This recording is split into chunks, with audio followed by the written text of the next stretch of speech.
Hi,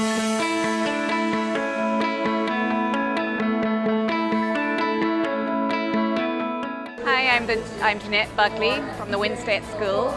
Our school was started a couple of years ago by Sharon Solomon, and our focus is to help children with dyslexia, dyspraxia, dyscalculia, a variety of special education needs. Our children just need smaller classes with the attention of 2 teachers for 15 students. We've had great success with children with all kinds of learning needs, but that's because we are very dedicated to what we do. Our school makes accommodations, we work on growth mindset, we work on building up self-esteem, and then we work a lot in smaller groups to try and help the children develop their literacy and their math skills. We use technology a little bit in our classrooms.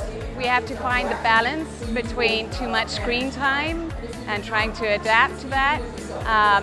Our students don't always do well with screen time, but we need technology. For the kind of accommodations that we are doing in the classroom, technology is incredibly important.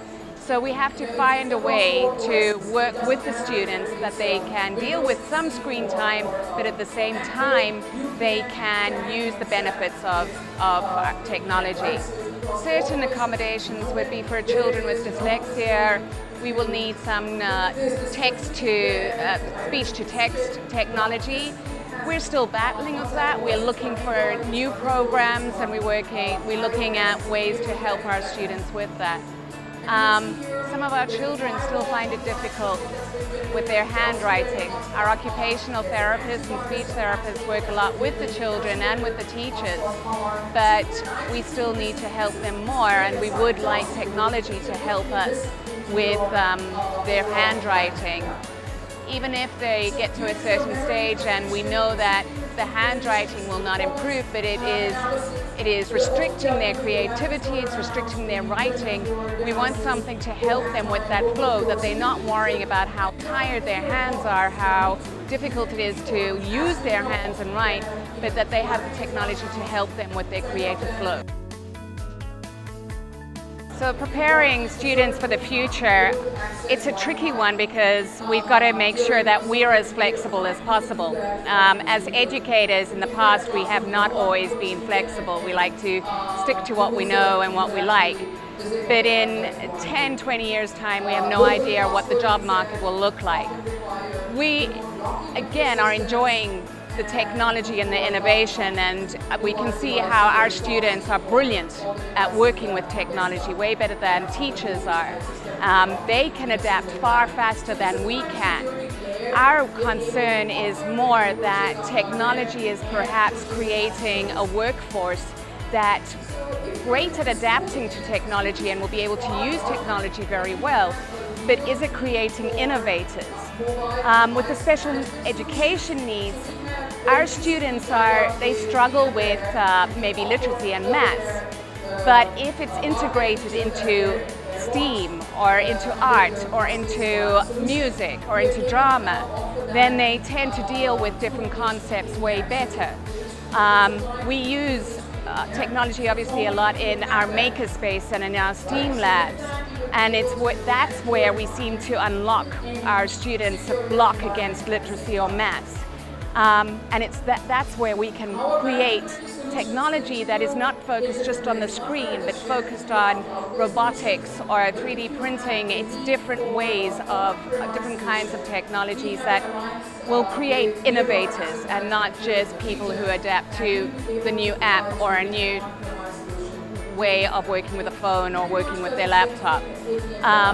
We also need to show these students the rate of development and that they need to keep on catching up and working with that.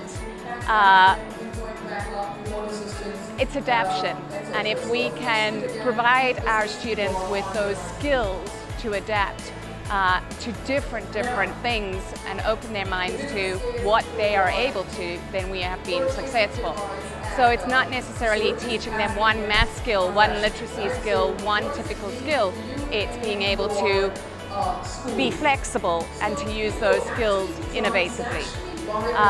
We also work a lot more on social skills. We're working on how you work with your colleagues, how you work with people around you. For a lot of special education needs students, working in a group is really, really difficult. So we have to work very carefully with them and teach them explicit skills on how to work on the different stages of development on a project.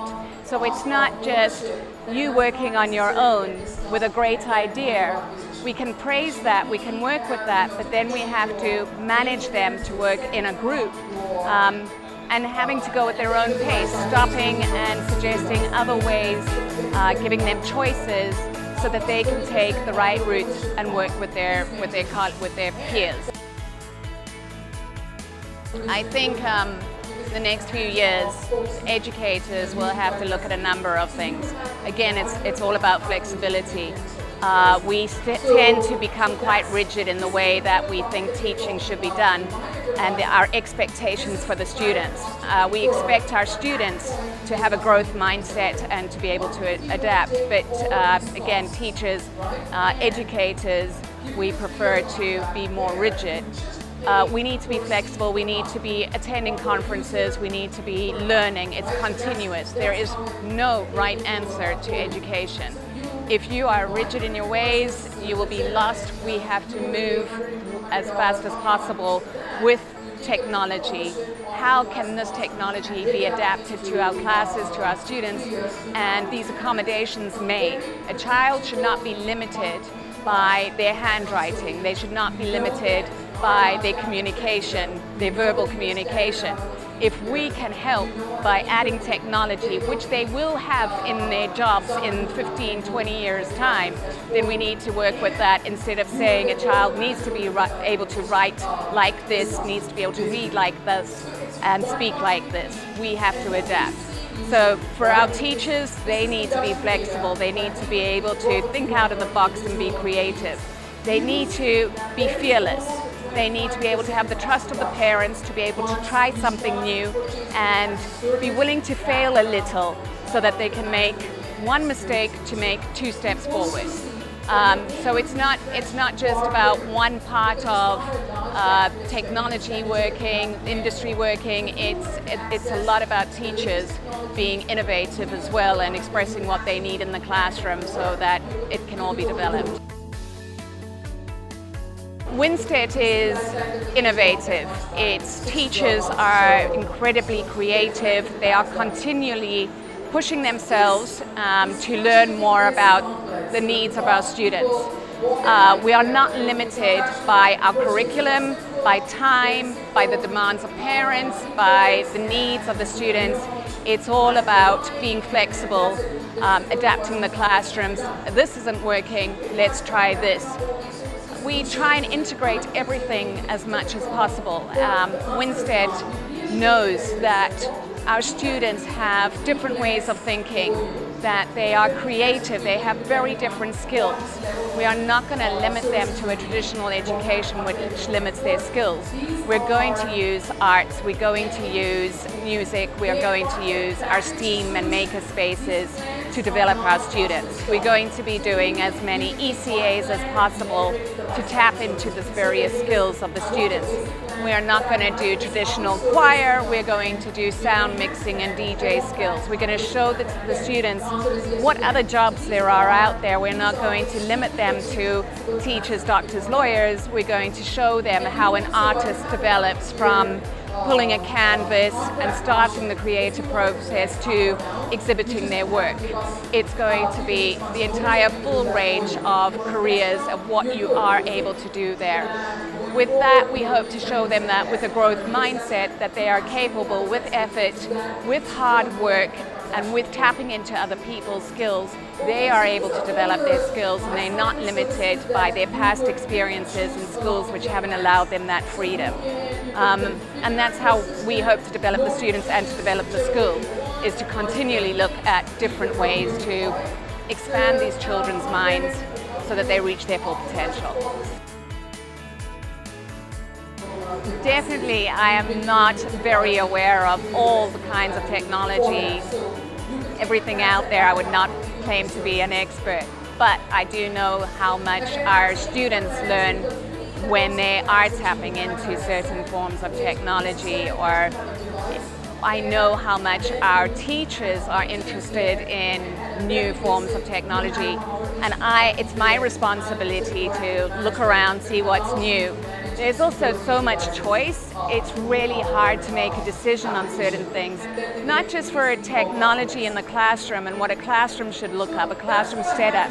It's often difficult to choose between just a projector or a smartboard and what each class needs. It's really difficult to work out what kind of communication platform there is. We've struggled with this in the past to see we have a communication platform for our parents, for our students, and for our teachers. We're looking for platforms that integrate absolutely everything, that can book a parent-teacher conference, that can book ECAs, take payments, but then at the same time it can be a blog to showcase the work that a class has done. We're looking at integrated technology that will help make schools far more effective.